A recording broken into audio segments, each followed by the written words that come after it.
I had been devotedly chasing the school beauty for 4 years. At graduation, when I was about to give her a gift and confess my feelings, the school beauty Mary came with Shawn, whom I had been sponsoring, to confront me. Why did George stop sponsoring Shawn? He still hasn't found a job.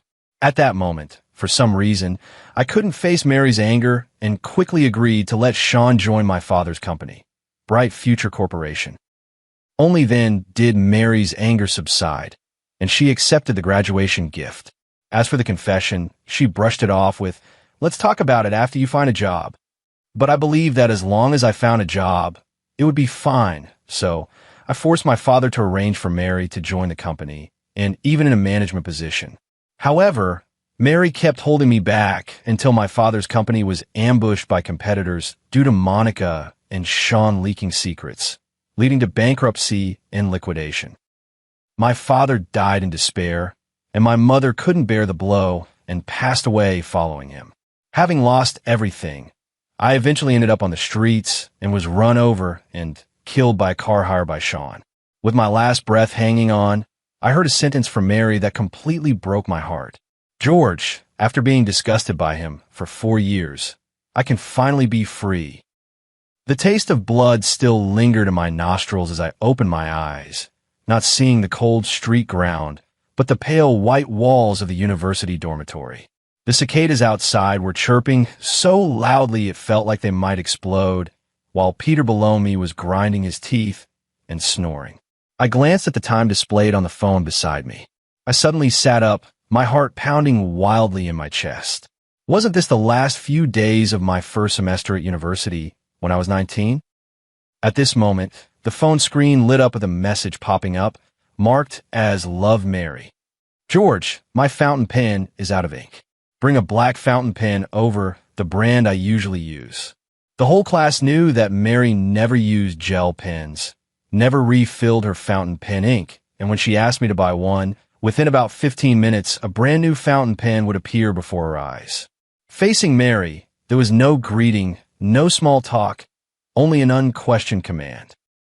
I stared at that line of words, my nails digging deep into my palm.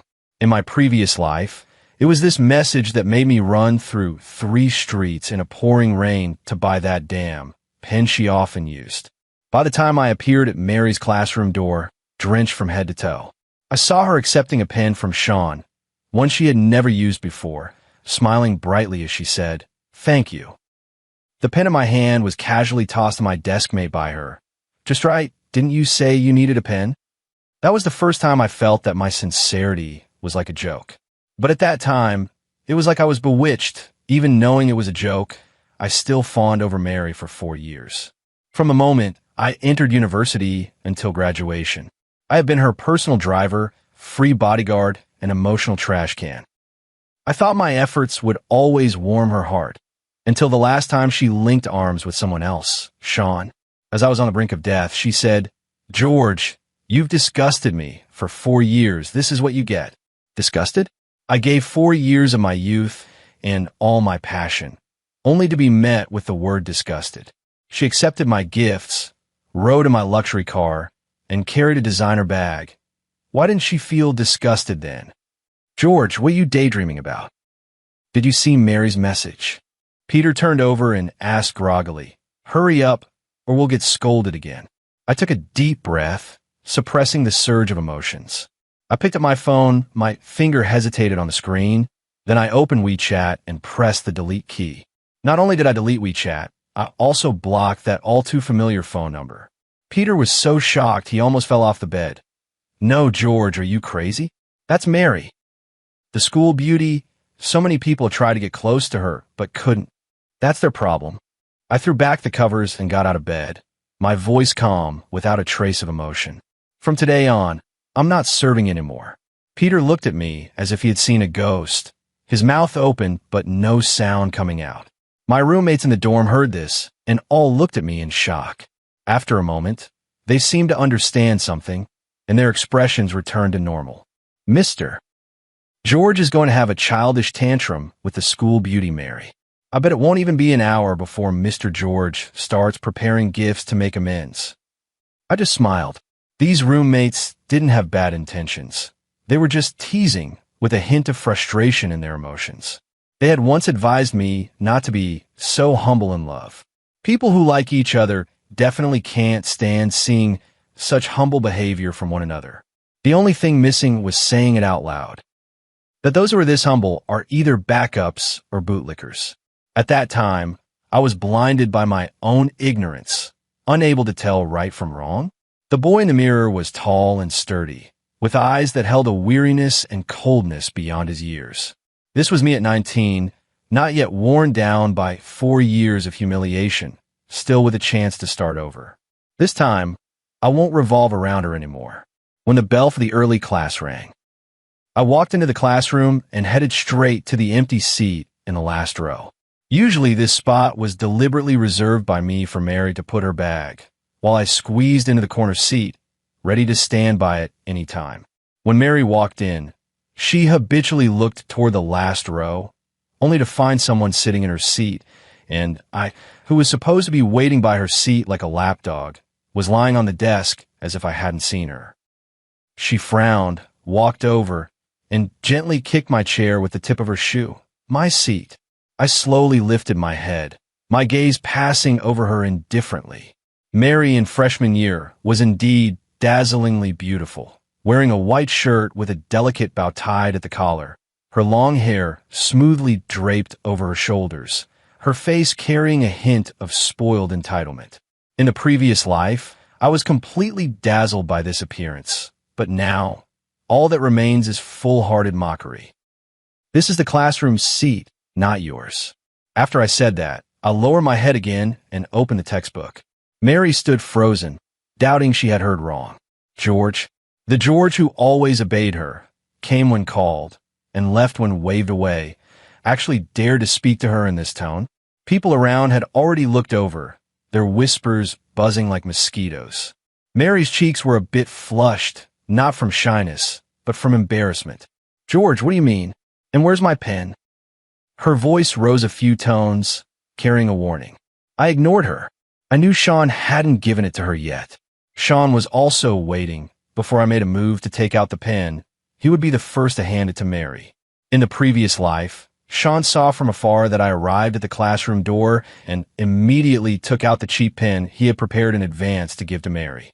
Shawn was a poor student. He met Mary in high school, and Shawn gained Mary's favor by acting weak and like a green tea. Shawn, whose grades were not outstanding, only got into this university by attending extra classes with Mary every day.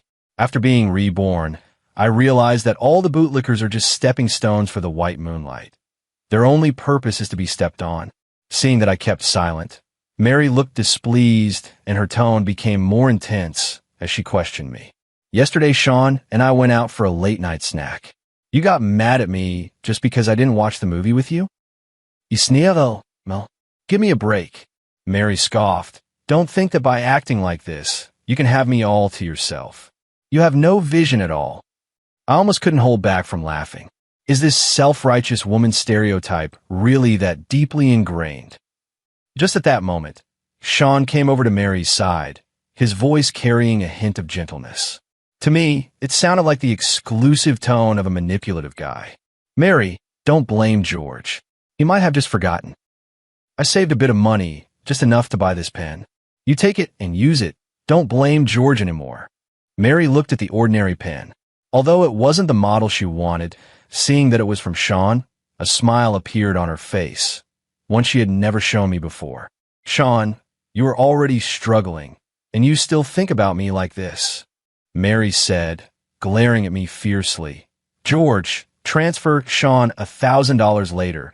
Just consider it as helping me pay. The expression on my face froze instantly as I was reading. What the hell? Even after being reborn, would I still lick you? Ending the thoughts in my mind, I stood up, snatched the pen from Mary's hand, and threw it into the trash can. Shawn, I'm sponsoring your education, and you don't cherish it at all.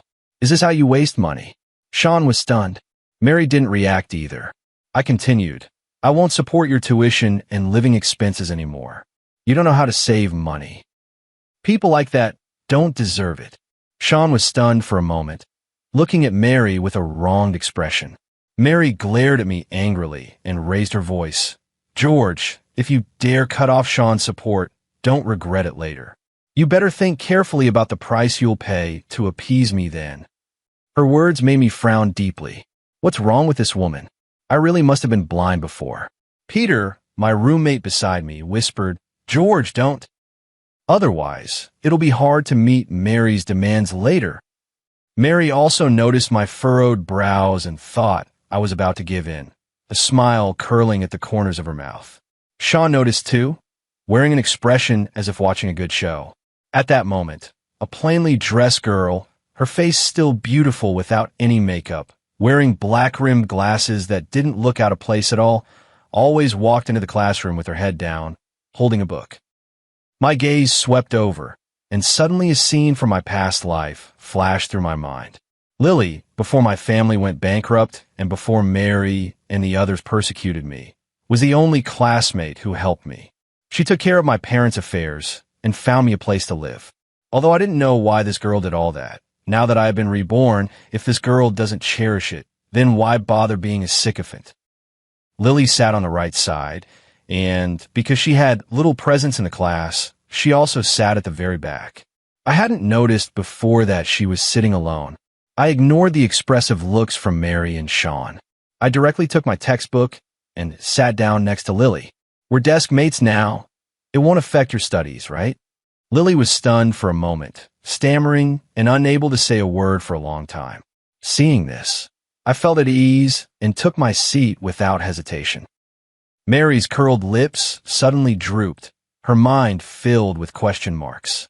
As for Shawn, he looked even more bewildered. Suddenly Mary thought of something, sneered and said, George, why use such petty tricks to provoke me? Do you think I'm apathetic? Shawn also began to show his green tea skills. Yeah, George, you really don't have to do this. I gave Mary a pen without expecting you to overthink it. It was my fault for being presumptuous. The classmates in the class had become somewhat immune to this green tea act, all wearing expressions of disdain, but not voicing their frustration. I looked at Mary and the other. You two don't disgust me. I still have to study with Lily. If you disturb me, I won't hesitate to have Shawn go up to the rooftop again. Shawn and Mary knew the words go to the rooftop. Seeing my serious expression, Mary got flustered, didn't know what to say, pointed at me, and said you, then fell silent. Shawn's legs began to tremble. The rooftop was the place he remembered most vividly. At the start of college, I set my sights on Mary and began to pursue her relentlessly. Shawn, who was very close to Mary, naturally became the target of my lessons as a second-generation rich kid. Half of his body was hanging outside the rooftop, and I also saw the most cowardly side of Shawn. It was only that one time that Mary was especially angry. I spent quite a bit to appease her and even started sponsoring Shawn's schooling, covering all the expenses during that period. Looking back now, the son of a billionaire becoming a simp is truly a damn joke. Lily, standing to the side, wore a worried frown. In her eyes, she was just a buffer between Mary and me, which made her feel sad. I naturally noticed Lily's expression, but explaining it to her now wouldn't have much effect. It would take time and actions to make her understand that none of this was a replacement. At that moment, the class bell rang, and the teacher walked in carrying the lesson plan. Mary sulkily took a seat in the empty spot in the front row. Shawn leaned on the table and returned to his seat. But throughout the entire class, Mary was restless, frequently looking back at the last row. Mary always felt uneasy inside. The me who always secretly looked at her, with eyes full of cautious flattery, never glanced at her again from start to finish, only focusing on the blackboard, occasionally scribbling in the notebook. A strange irritation surged in her heart. Just like a toy you've been holding tightly in your hand suddenly grows legs and runs away one day, even if you didn't really like it, you'd still feel uncomfortable. At noon after class, Mary deliberately waited for a while at the classroom door. Usually at this time, I would have already been downstairs holding her lunchbox. Inside was the sweet and sour pork ribs I bought for her off campus, which she loves. But today I walked past her with my backpack on, looking straight ahead, not even giving her a glance. George, Mary couldn't help but call out to me. I stopped, turned to look at her, my expression asking, "What's up? Where's my lunchbox?" Mary blurted out, immediately regretting her words. She actually wasn't lacking that meal. She was just used to me feeding her, and suddenly stopping made her feel uneasy all over. I felt like I had heard a joke and tugged at the corner of my mouth. "Mary, why are you asking me about your lunchbox? You used to." Mary wanted to continue. "The past is the past, and now is now." I interrupted her, my tone carrying an unmistakable coldness. "Mary, we're just classmates, nothing more. Don't always treat me like your servant." I have no obligation to do so. After saying that, I turned and walked away, leaving Mary standing there alone, her face shifting between pale and flushed. The passing classmates around cast strange looks at her, making her wish she could find a hole to crawl into. Mary, when has she ever been treated like this? At this moment, Shawn came over to Mary.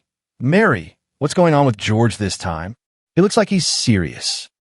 Mary, who always cared about her image in front of Shawn, sneered and said, "Let's see how many days he can hold out.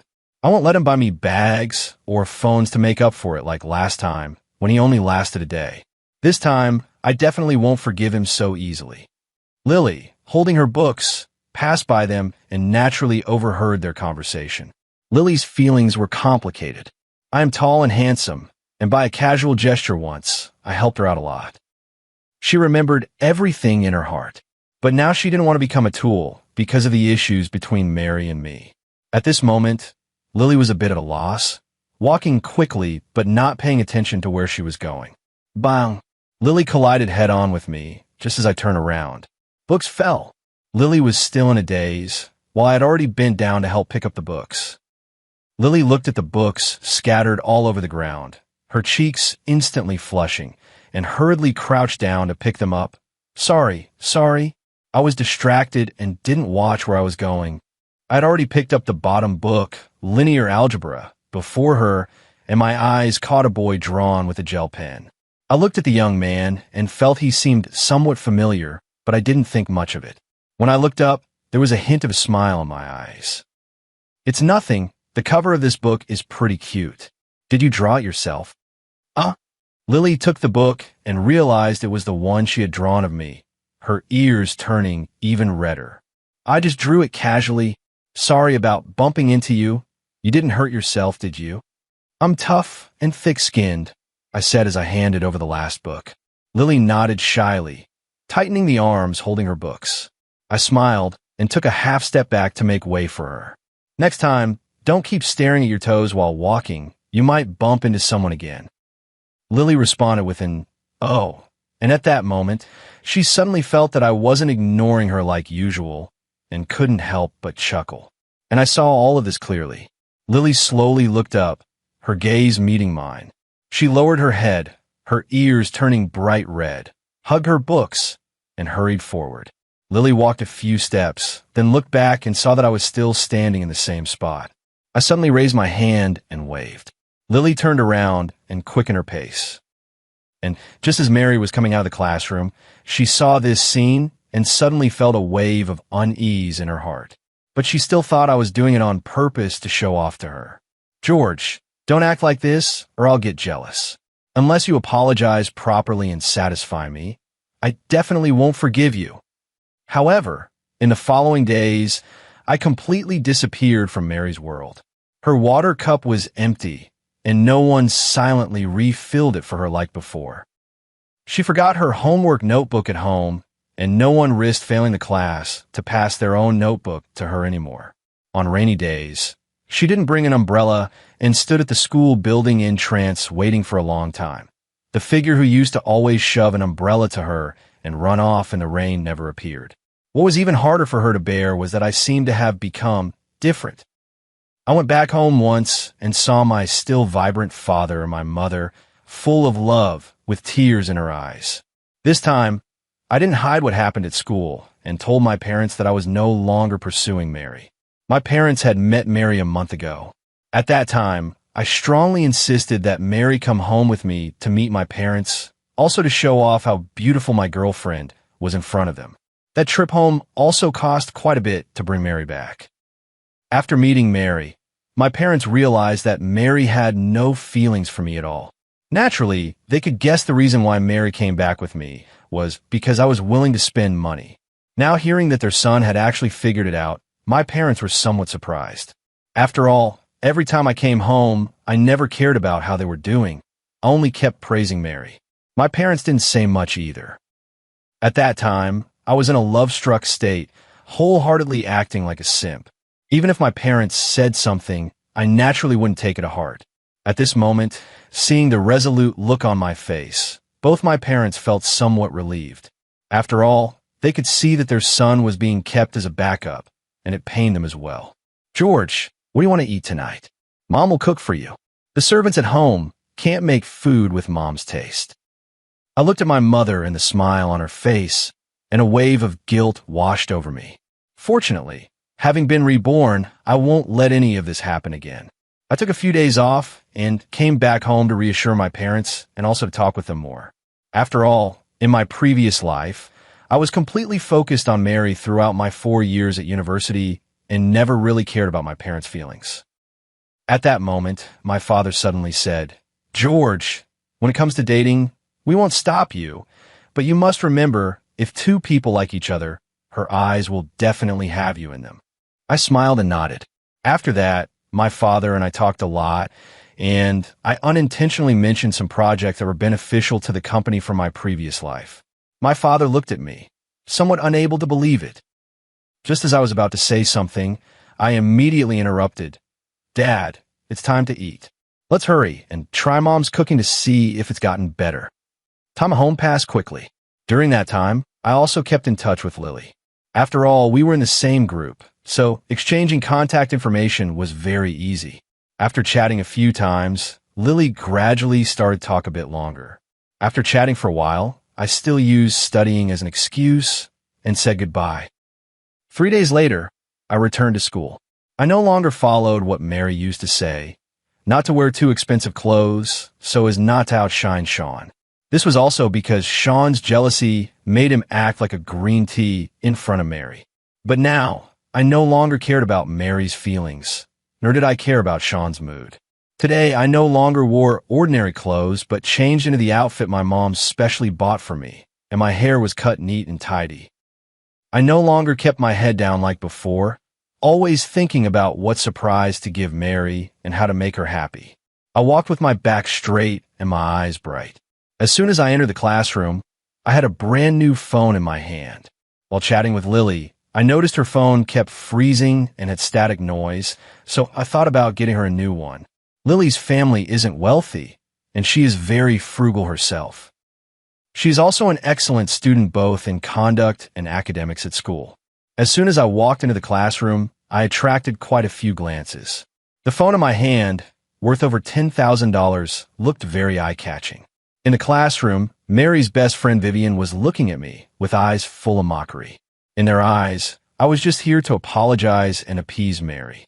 In just 1 year of college, scenes like this had happened countless times. Mary sneered without saying a word, wearing a proud expression, but inwardly thinking, "Now you know to apologize. This time, I definitely won't forgive you so easily." Shawn looked a bit unwell. A few days ago was the time to distribute the financial aid, and I suddenly took leave. He didn't know how he had gotten through these days. A trace of hatred appeared at the corner of Shawn's mouth as he cursed inwardly. "This time, I definitely won't let Mary forgive you so easily." Lily furrowed her brows tightly, feeling uneasy. Could it be that the chats with George these past few days were just illusions? That can't be. Then she thought about how she didn't know how to dress up and look like a bookworm. How could she compare to Mary? Lily sighed and returned her gaze to her book. Just as I reached the third row, Mary's best friend Vivian's voice floated over again, carrying her usual mockery and nonchalance. "Oh, isn't this our exclusive courier?" Seeing that I didn't respond, her eyes scanned the phone box in my hand, a half smile playing on her lips. "I thought you had more backbone. It's only been 3 days, and you can't take it anymore? Buying a new phone today to make up for it. Well, compared to last time, I'm showing a bit more backbone this time." Last time, I didn't last a whole day. The one speaking was Mary, a classmate in the front row. Mary still wore a proud expression, not even glancing at me. A few girls around her snickered, but I ignored them and kept walking, my heels clicking against the tiles. Stop! Vivian put down the pen, her voice cooling by half a degree. What are you pretending not to hear? Mary doesn't need this phone, but seeing how sincere you are, I'll accept it on Mary's behalf. I believe Mary will forgive you just a little bit. She reached out, the glitter on her nails dazzling to the eyes. I sidestepped to avoid it, her hand frozen in midair. George, what do you mean? She raised an eyebrow, the sarcasm in her tone as sharp as ice. A light cough came from the back row, and Mary's gaze fell on me. I had no intention of paying her any attention, which made Mary frown slightly. Shawn then stood up and said, George, you were impulsive last time. Mary was really upset. I looked at Shawn, who was already a bit pale, and sneered, looks like being hungry won't change a green tea nature. George. Mary stood up at this moment and questioned, why did you stop Shawn's money? Do you know how difficult he's been these past few days? Oh, I spend my own money, and you want to interfere? Is Shawn my son? Am I supposed to support his food and clothing? I deliberately raised my voice, and the classroom still echoed. Peter gave me a thumbs up, smiling happily. Shawn didn't know where to put his face at this moment, looking at Mary with a pitiful expression again. And Mary was the one who could least tolerate Shawn's behavior. Don't think that because of this, I will easily forgive you. Treating Shawn like this only makes me dislike you even more. When the words, I hate you, were spoken, Shawn and Vivian's eyes lit up. In the past, these 3 words were the most hurtful to me. I smiled slightly. Hate me? The classmates in the classroom all knew the impact of these 3 words and all looked at me one after another. Lily also slowly lifted her head. You hate me? What does that have to do with me? And you're so arrogant. Do your parents know? The classroom fell into silence. This was an answer none of them had expected. I directly placed the phone on Lily's desk, the packaging box shimmering with tiny sparks under the sunlight. This phone is for Lily. She helped me catch up on notes while I was on leave. This is a thank you gift. Lily suddenly looked a bit stunned. She had indeed helped take notes a few days ago. These things were very simple for her, just something done casually. I had also mentioned in our chat about getting her a new phone, but Lily thought it was just a casual remark and didn't take it to heart. Soft whispers and murmurs began to spread around the classroom. Vivian's face turned pale for a moment. Then she sneered. For her? That one? Wearing a faded school uniform, using discounted pens from the supermarket. Does she deserve this phone? Lily suddenly looked up, her eyes a bit red, but she gently shook my sleeve. I patted her hand and stared at Vivian. At least she doesn't take others' kindness for granted. I paused, raising my voice slightly. And Shawn, Mary, you, Vivian, spit out all the benefits you've taken from me. You know there's a saying about people like you. Once used to giving, you forget to be grateful. The surrounding murmurs abruptly stopped. Vivian bit her lip, fingers twisting her curls, suddenly grabbing the exercise book on the table and throwing it to the ground. Who cares? If you don't care, then give back what you got from me. I didn't expect them to return what they had gotten. After all, they had shamelessly handed it over themselves. Just consider it a price paid for their love-struck brains. Vivian's face darkened as she looked at Mary. Enough, George, stop making a fuss. Give the phone to Vivian and transfer Shawn's money to him. Let's just let this matter go. Mary's tone was much better than before, but I ignored her and only watched Lily hesitate as she picked up the phone box.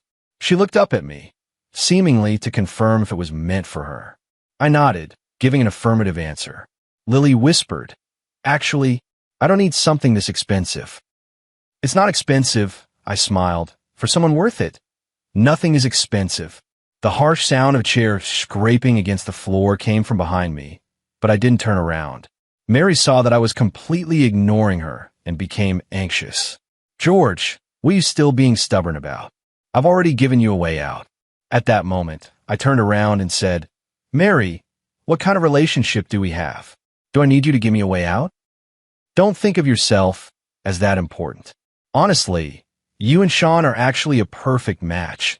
A green tea girl paired with an ordinary believer. Everyone in the classroom understood my words, but Mary had a different interpretation.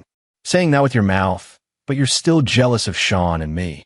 Whatever, I'll bow my head this once. Otherwise, where else would I find a life like this in the future? Mary, who is used to enjoying herself, would definitely not accept going back to the way things were if she lost my selfless dedication. All right, George, I promise you, I will only acknowledge my relationship with Shawn as classmates and will no longer go out with him alone. I can also understand if you want to give your phone to a student in need. I was completely confused. What does this mean? The classmates in the classroom also looked at each other, none of them understanding the reason behind Mary's words. Vivian, as her best friend, also looked at Mary with a face full of confusion. Shawn understood Mary fairly well. He basically realized this was a case of sacrificing the pawn to save the king. After exchanging a glance, the two of them both understood what the other was thinking.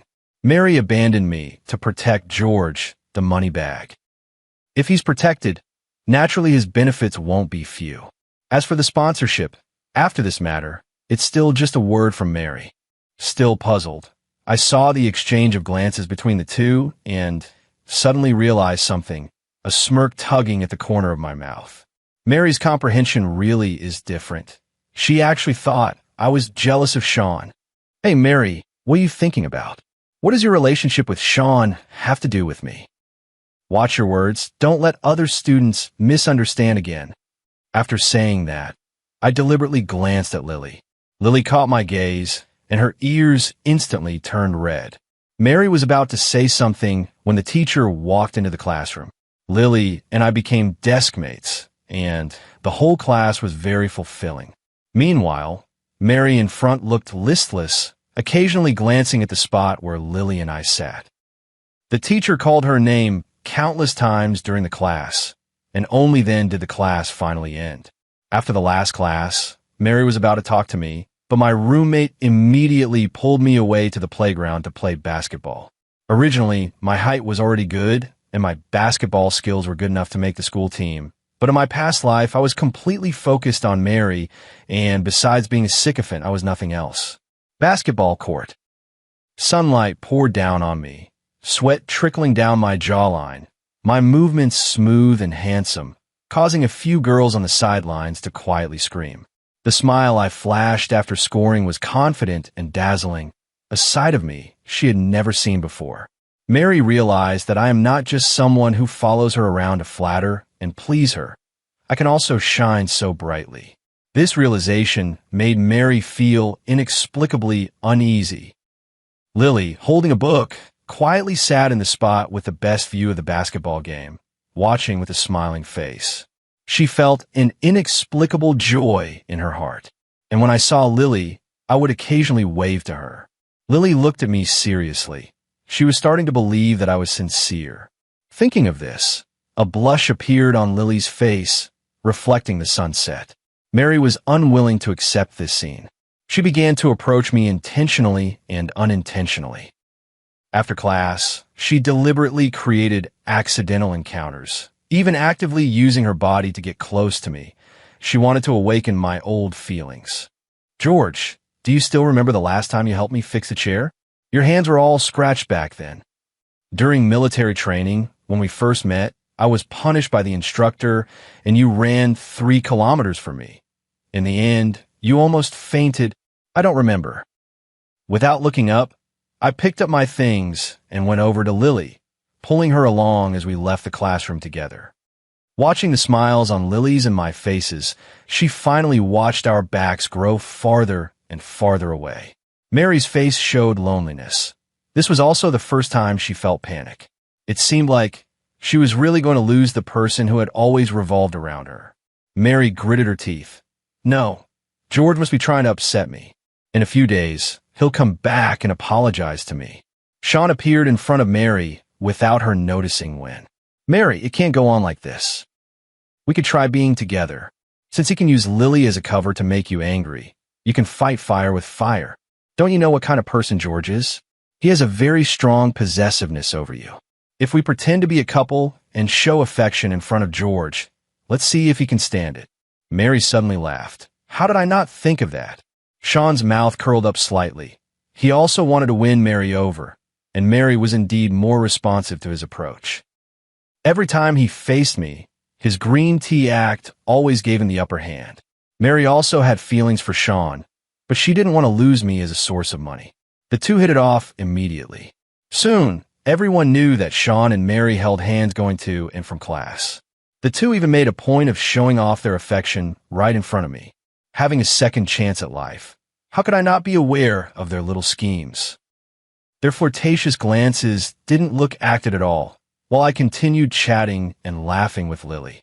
For several days, I devoted my time to studying, either discussing problems with Lily or going for walks together.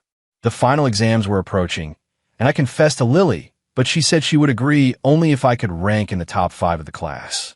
As someone who was reborn, putting in effort was nothing difficult. Getting into such a good university, my own academic ability was already quite strong. Mary and Shawn deliberately showed off their affection for a few days, but seeing that I was unmoved, Shawn started to take it seriously during those days. Shawn's possessiveness over Mary grew stronger. Whenever a male classmate glanced at her, Shawn would glare angrily. Mary saw all of this clearly.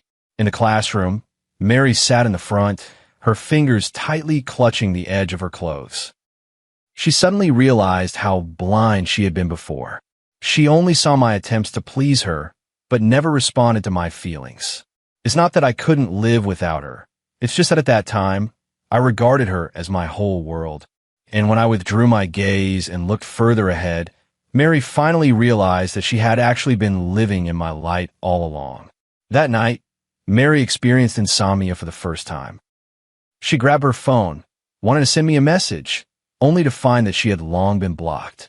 She opened the social app, entered that familiar number, and saw my profile picture change to a starry sky, with a signature: "Mutual cherishing, mutual tolerance.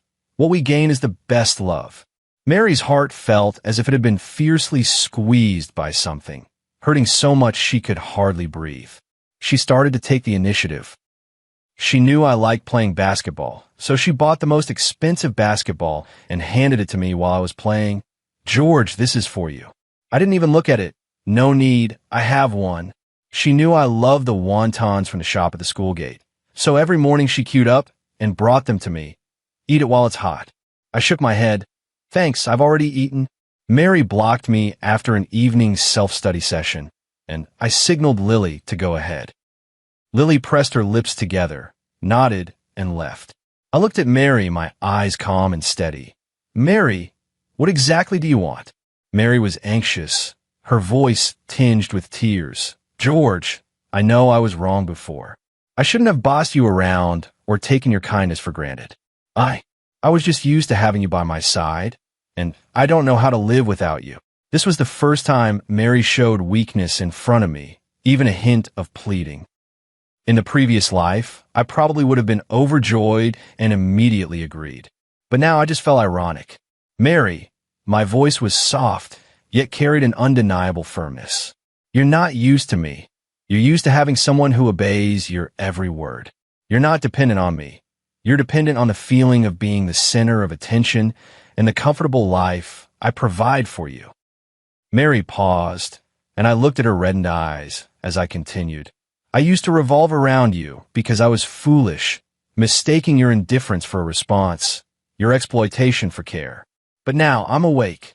My life is not lived for you." After speaking, I turned and walked away, the street lights stretching my shadow long, without a trace of hesitation. Mary stood still, tears finally slipping down her cheeks. The cold night wind blew past, and for the first time, she tasted the bitterness of being abandoned. Shawn saw everything clearly, his eyes filled with jealousy. Mary seemed to understand a lot as well. She turned around and looked at Shawn. "Let's end this meaningless relationship." Shawn was stunned. "It's over." I actually took it seriously. Mary gave a bitter smile, said nothing, and left directly. After that day, Mary began to try to change. She no longer bossed others around, took the initiative to help classmates clean, and stopped trying to please deliberately. She just approached me little by little in her own way. Mary looked at the growing crowd gathering around me, both men and women. We chatted and laughed, the atmosphere harmonious. She realized that without her, my life was actually more exciting. After the final exams, the class organized a party. Mary wore a white dress, standing on the stage, holding a microphone, her gaze passing over the crowd and landing on me in the last row. The next song is dedicated to someone. She took a deep breath, her voice a little nervous. In the past, it was my fault. I missed out on a lot. Now, I want to tell you, I see your light. The music started. Who I meet, what kind of dialogue there will be, the person I'm waiting for. How far in the future is he? I hear the wind coming from the subway and the sea of people. I'm standing in line, holding a number ticket of love. Mary's voice isn't particularly pleasant, even a bit off key, but every word she sings is incredibly earnest. The whole class quiets down, their eyes shifting back and forth between her and me. I sat there, holding a cup of cola in my hand, my face expressionless, only my eyes a bit more profound. My gaze was fixed on Lily the entire time. In my previous life, I had countless fantasies of Mary singing for me, but when the day actually came, I felt unusually calm inside. When the song ended, the whole audience burst into enthusiastic applause. Mary looked at me, her eyes filled with anticipation and nervousness. George, I know it might be a bit late to say this now, but I still want to tell you, I like you. Not because you're kind to me, but because you are George. Time seemed to stand still at that moment. I put down the cup, stood up, and walked step by step toward the podium. I stood in front of Mary, a head taller than her, my gaze falling on her slightly trembling eyelashes from nervousness. Mary, I began, my voice clearly echoing throughout the classroom. This song is really beautiful. Mary's eyes lit up, but I shifted my tone. I don't need that anymore. I paused, looking at the sudden dimming in her eyes, and continued. I once waited for you for a long time, so long that I thought I would spend my whole life on you. True love isn't about humble pleading, but about equal respect and walking side by side. The old George is dead, the one who stood in the rain for you, stayed up late for you, and gave up all the rainy nights for you. The George standing here now is someone who only wants to live for himself and for those who truly cherish me. After speaking, I looked towards Lily. We exchanged a glance, both understanding each other's feelings. After speaking, I turned and walked down from the podium, leaving the classroom amidst the shocked stares of all the classmates. Mary stood on the stage, the color draining from her face little by little, tears falling like broken beads, hitting the microphone with a dull sound. After the party ended, Lily and I stood in the middle of the playground, looking up at the fleeting lights, and took a deep breath. There was no vengeful pleasure as I had imagined, only an unprecedented sense of relief. I could finally let go of the past and find someone who truly cherishes each other. Afterwards, Mary transferred to another department, and Shawn, having been used to his previously comfortable life, started borrowing money online. In the end, for some unknown reason, Shawn dropped out of school. I know that in the previous life, Mary was incited by Shawn, which caused my family to be torn apart. Now, they can no longer stir up trouble, because with the information obtained from the previous life, I gave a few suggestions, and my father's company has been growing bigger and bigger.